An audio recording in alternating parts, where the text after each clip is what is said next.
Your grocery cart says more about you than you think. Walk through any Amish settlement in Lancaster County, Pennsylvania. Look at what's in their pantry. Then look at what's missing. There are 12 items most American families buy every single week. The Amish won't touch them. Not because of religion, because of something simpler. They watched these foods arrive. They watched what happened next. In the next few minutes, I'll walk you through all 12, the exact items, the exact reasons, and the one on the list that surprised me the most, because it's probably sitting in your refrigerator right now. Stay with me, because the last item isn't food at all. It's a habit, and it might be the most expensive thing in your kitchen. Let's start with the obvious one, margarine. The Amish don't buy it. They never really did, and there's a reason that goes back almost 100 years. Margarine was invented in France in 1869. A chemist named Hippolyte Mejmoriez was trying to win a contest. Emperor Napoleon III wanted a cheap butter substitute for soldiers and the poor. So the chemist took beef fat, churned it with milk, and called it oleomargarine. That's the origin. A wartime ration food. A cheap stand-in. For the next 100 years, the dairy industry and the margarine industry fought a war in Congress. There were taxes on margarine. There were laws that banned coloring it yellow, so it would look gray and unappetizing. Some states required it to be dyed pink. This is real. You can look up the margarine tax laws of the 1880s. The Amish watched all of this from the outside. They made butter. They still do. Real butter from their own cows. Here's the part that matters for you. Early margarine was full of trans fats, partially hydrogenated oil. For decades, doctors actually recommended it over butter. They told an entire generation to switch. Then the science caught up. In 2015, the Food and Drug Administration finally ruled that partially hydrogenated oils were no longer generally recognized as safe. They gave the industry until 2020 to remove them. The same product that was marketed as the healthy choice for 50 years got pulled. The Amish never made the switch. They never had to switch back. That's the pattern you're going to see again and again on this list. The Amish don't chase the new thing. They wait, they watch, and usually the new thing gets recalled. Which brings us to the second item. Margarine was just the beginning of a much bigger story. The real issue is what replaced it on your shelf. Industrial seed oils, soybean oil, canola oil, corn oil, cottonseed oil, the big plastic jugs of vegetable oil that cost almost nothing. The Amish cook with lard, they cook with butter, they cook with animal fat, they rendered themselves, and they look at a jug of clear, odorless, flavorless oil, and they ask a simple question: how did they get it that clear? The answer is a factory process. Cottonseed oil started as an industrial waste product. In the late 1800s, cotton mills had mountains of seeds left over. Someone figured out you could crush them, treat them with chemicals, bleach them, deodorize them, and sell the result as food.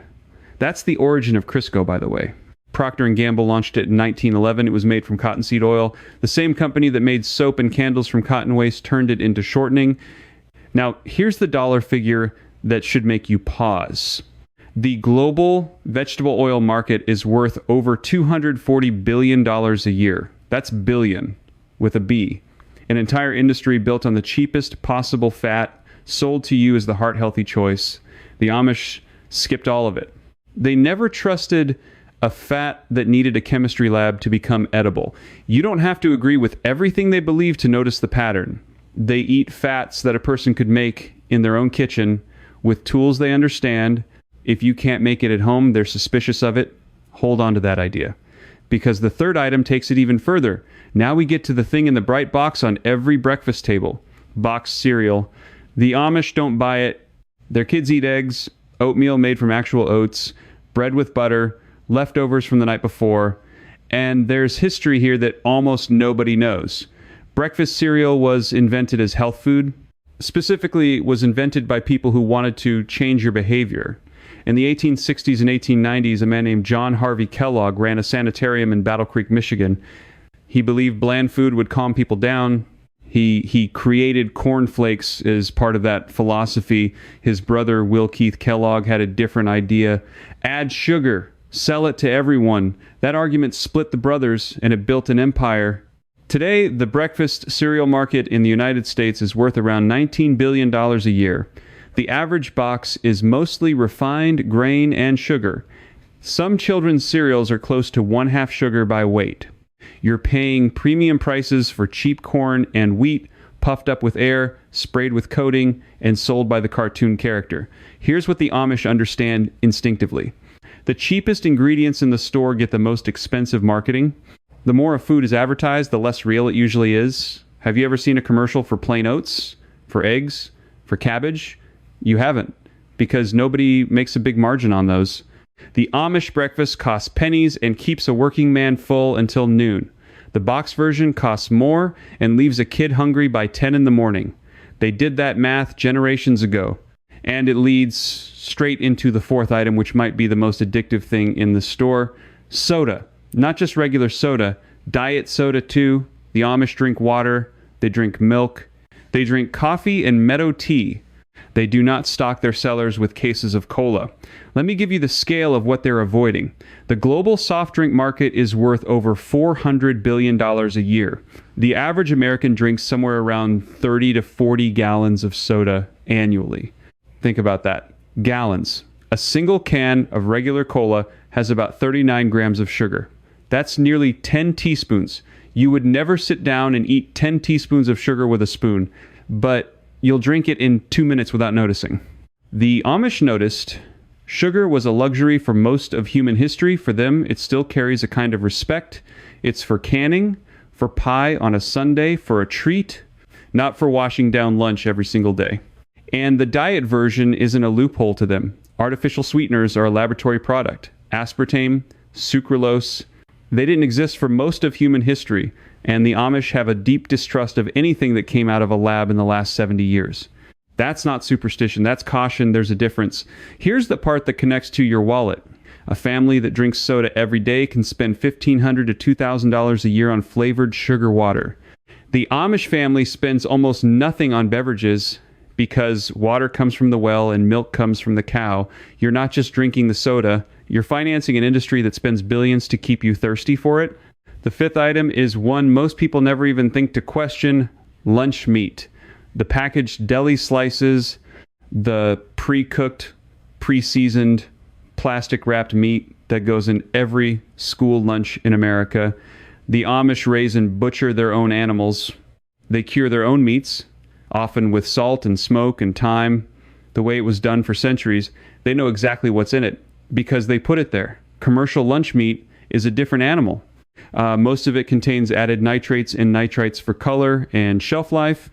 In 2015, the World Health Organization classified processed meat as a Group 1 carcinogen. That's the same category in terms of evidence as tobacco smoke. Not the same risk level, but the same strength of evidence that there's a link. Now, the Amish weren't reading World Health Organization reports. They reached the same conclusion a different way. They looked at the ingredient list, saw a dozen things they couldn't pronounce, and walked away. The processed meat industry is worth hundreds of billions of dollars globally. It exists because it's convenient. You open a package, you make a sandwich, you're done. The Amish trade that convenience for control. They'd rather spend the time and know the truth. This is the deeper theme of the whole list. Convenience always has a price. Sometimes you pay it in money, sometimes you pay it in something you can't get back. And if you want to go deeper into exactly how the Amish build a pantry that never runs out and never wastes a dollar, I want to tell you about something worth your time. There's a book called The Amish Pantry Blueprint, and it's a step-by-step guide to stocking, organizing, and using a real food kitchen the way these communities have done for generations. It covers everything from which staples to buy in bulk to how to store them so nothing is ever wasted.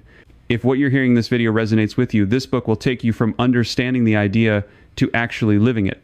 You can find the link in the description below. Now, back to where we were, because the deeper theme of this whole list is still unfolding.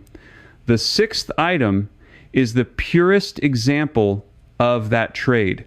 Frozen TV dinners, the microwave meals, the boxed entrees you heat in 3 minutes. An entire dinner engineered to survive months in a freezer and still look like food when it comes out. The Amish don't have microwaves. In most communities, they don't use public electricity at all. So this item is off the table by default, but even if they could, they wouldn't. The frozen meal was born in 1953. A company called Swanson had a problem. They had massive amounts of leftover Thanksgiving turkey, 260 tons of it by most accounts. A salesman suggested packing it into aluminum trays with sides, like the ones used on airplanes. They called it the TV dinner. It sold 10 million units in the first year. That's the origin of the modern frozen dinner, a solution to a surplus problem, a way to sell leftover turkey. The U.S. frozen food market today is worth over $70 billion a year. The appeal is the same as it was in 1953. You don't have to think, you don't have to cook, you don't have to clean, but look at what's in one. A frozen dinner can carry a full day's worth of sodium in a single tray. 40, 50, sometimes 60% of what you should have in an entire day, eaten in one sitting. The salt is there because salt is cheap, salt is flavor, and salt hides the fact that everything was frozen for half a year. The Amish eat food made that morning or the day before. The whole rhythm of their kitchen is built around fresh. They'd look at a meal designed to last 6 months and ask the obvious question, what did you have to do to it to make it last that long? That question is the seventh item, in a way. Anything with artificial sweetener. I mentioned diet soda, but the sweeteners go far beyond that. They're in yogurt, in protein bars, in gum, in so-called sugar-free everything. Sucralose, aspartame, acesulfame, potassium, saccharin. Saccharin is actually the oldest one. It was discovered in 1879 by accident by a researcher at Johns Hopkins University named Konstantin Fahlberg. He was working with coal tar derivatives. He noticed his food tasted sweet because he hadn't washed his hands. That's the real story. A coal tar lab accident became a sweetener. In the 1970s, saccharin was linked to bladder cancer in lab rats. It carried a warning label for years. That label was eventually removed when the human evidence didn't hold up the way it did in rats. But here's the thing. For an entire generation, you had a product on the shelf with a cancer warning sold as the healthy alternative. The Amish don't ride that roller coaster. Sweet means honey, maple syrup, or sugar, used carefully. If something tastes sweet but came from a factory and has no calories, that's not a feature to them. That's a warning sign. And it ties directly to the eighth item, which lives right next to the coffee pot in almost every American home. Powdered coffee creamer. The little tub of white powder that never seems to spoil. The flavored liquid creamers in the dairy case that aren't actually dairy. The Amish use cream. Real cream from the top of the milk, or they drink their coffee black. The idea of a creamer that contains no cream is strange to them. And it should be strange to you too when you read the label. Many powdered creamers are mostly corn syrup, solids, and oil. For decades, that oil was partially hydrogenated. The same trans fat I told you about with margarine. The same thing the Food and Drug Administration pulled in 2020. Here's a test you can run right now. Go look at your coffee creamer. Read the first 3 ingredients. If the first thing on the list is water or sugar or oil, and cream is somewhere near the bottom or missing entirely, you're not buying cream. You're buying a flavored oil and sugar mixture with a picture of cream on the front. The Amish skip the whole product. Why pay for an imitation of something you can get straight from a cow? That's the recurring lesson. So many grocery products are imitations of something simple, dressed up and sold back to you at a markup. The original costs less and does more. You just have to want the real thing. The 9th item is the perfect example. It's the one in every kid's lunchbox in America. Packaged snack cakes, the cream-filled sponge cakes, the frosted rolls. The individually wrapped treats with a shelf life measured in weeks, sometimes months. The Amish bake, pie, cake, cookies, whoopie pies, all from scratch. A traditional Amish bakery is a real thing, and the food is extraordinary. But it's made fresh, eaten within days, and made of ingredients you'd find in any farmhouse. Flour, butter, eggs, sugar. The packaged snack cake is built for the opposite. It's engineered for shelf life. To last that long without refrigeration, you need preservatives, emulsifiers, and stabilizers. The famous myth is that these cakes last forever. They don't, but the fact that the myth exists at all tells you something. We've built a dessert designed to outlive the person eating it. The U.S. packaged baked goods market runs into the tens of billions of dollars. And the genius of it, from a business standpoint, is the portion size. A small cake, a big price per pound, an appealing wrapper, and a child who wants it. That's a very profitable formula. The Amish version costs less per serving and tastes better, but it requires an oven and an afternoon. Once again, you're paying for convenience, and the convenience comes with a list of ingredients nobody can pronounce. I want you to notice how often that's the trade. Time versus chemistry. The Amish almost always choose time. The 10th item hides in plain sight because it pretends to be healthy. Bottled salad dressing. You think a salad is a salad, but walk down the dressing aisle and look closely. Most bottled dressings are built on the same cheap industrial oil from item number 2. Then they add sugar, salt, preservatives, and thickeners to make it pour right and last on the shelf. A so-called healthy salad, drowned in bottled dressing, can carry more sugar and more processed oil than the meal it replaced. That's the irony. The thing you bought to be good to yourself is delivering the exact stuff you were trying to avoid. The Amish make dressing the old way, when they make it at all. Oil, vinegar, little sweetener, herbs, salt. It takes about 90 seconds. A clean jar, a few ingredients, a shake, every single thing in it. Try this yourself. 3 parts oil, 1 part vinegar, a spoon of honey or maple syrup, salt, pepper, and any herb you like. Shake it in a jar. That's it. You just replaced a $4 bottle with something better that costs pennies and has no preservatives. Once you make your own the bottled version starts to look a little ridiculous. You realize you were paying for water, cheap oil, and a plastic bottle. The actual flavor part costs almost nothing. This is the quiet superpower of the Amish kitchen. They make the things the rest of us have forgotten how to make, and those things are almost always cheaper and cleaner. The 11th item proves the point in the most everyday way possible. Flavored instant oatmeal packets. Now, the Amish eat oatmeal. Plenty of it. But they eat oats, the whole grain, cooked on the stove, sweetened with a little honey or fruit or brown sugar at the table. The instant flavored packet is a different product entirely. The oats are pre-cooked, dried, and cut fine, so they cook fast. That processing raises how quickly the sugar hits your blood.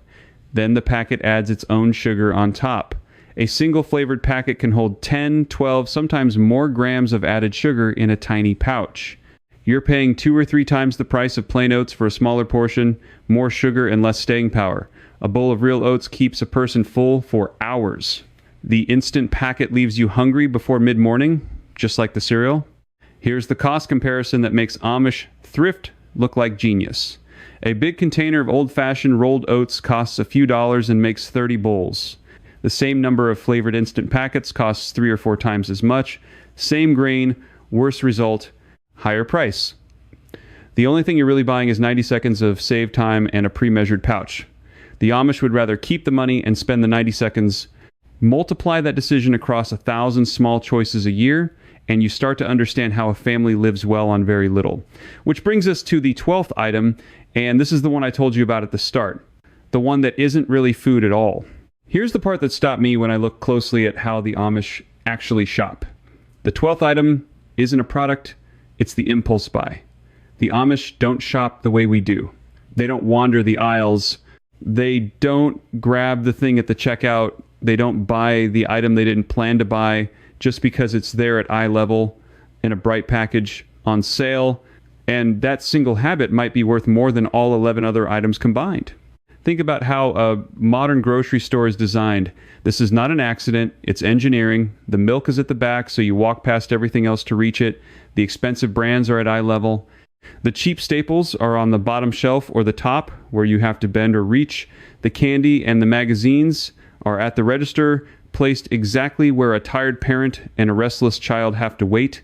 There's an entire field of science behind this. Stores study the path you walk, the speed you move, the music that slows you down, the smell of the bakery near the entrance. Supermarkets have spent decades and untold millions learning how to get you to buy things you never intended to buy. The Amish are immune to almost all of it. They come with a list. Often they're buying in bulk from a bulk store or growing it themselves or trading with neighbors.